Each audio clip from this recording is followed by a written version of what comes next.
So let's keep going. I just added another graph to my lecture because that's quite important. So let's just start here again with the daily average insolation map, and you just learned that in polar regions you actually have in summertime the greatest amount of daily averaged insolation on Earth. Polar regions receive more heat flux in summertime from the sun compared with equatorial region. And you're supposed to explain this to your neighbor or to anyone, and you are confused and so. However, so let's just bring it back into your understanding. Well, what you really need to do is you need to average these heat fluxes over a year.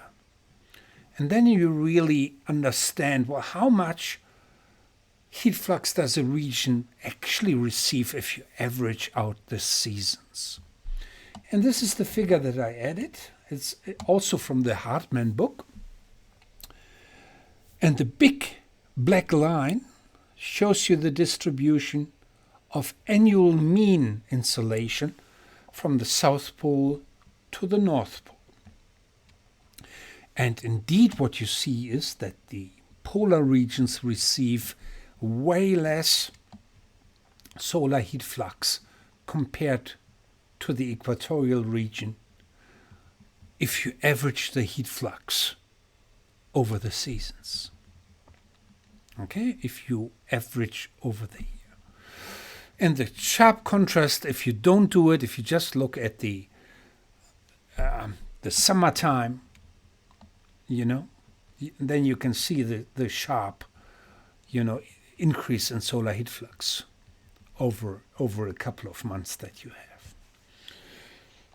Okay, so it's important to look at the annual mean heat flux because that's essentially what determines how much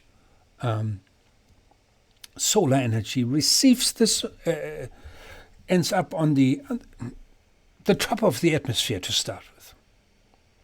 Okay, so because within the atmosphere there are other additional processes happening. So okay, now we can go to the last part of this lecture. Hooray!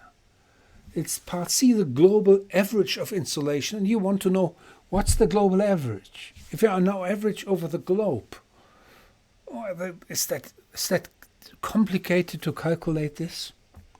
It seems tricky, huh?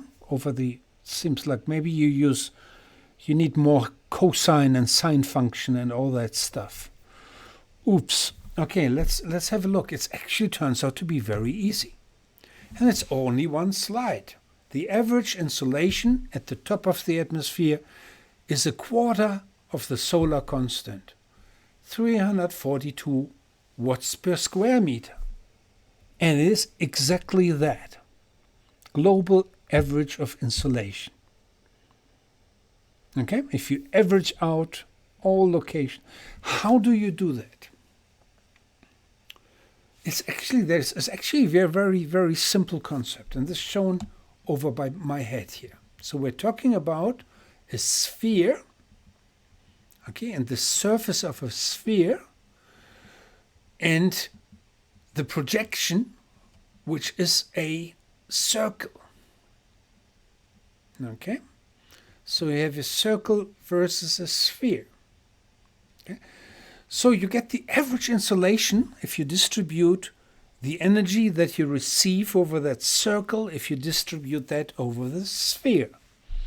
So you can multiply the solar constant with the shadow area, which is the shadow area here, which is shown here, and then divide the result by the total surface area of Earth. Ergo, that's what you get, how you get this number. Okay?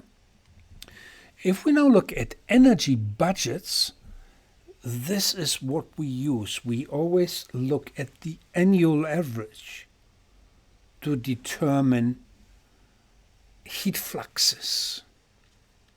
Okay, annual mean values.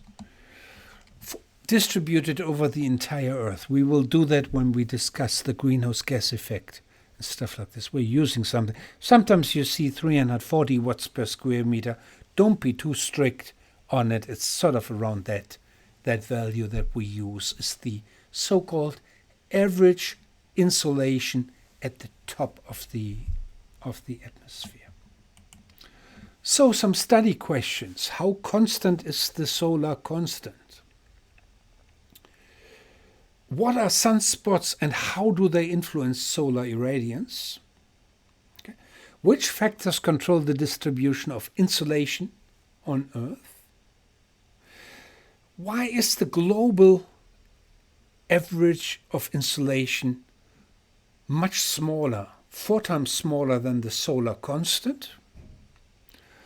Define equinoxes, solstices, and polar circles.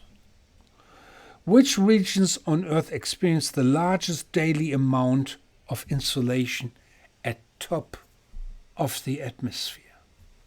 So I hope that you enjoyed this lecture. Okay, thank you.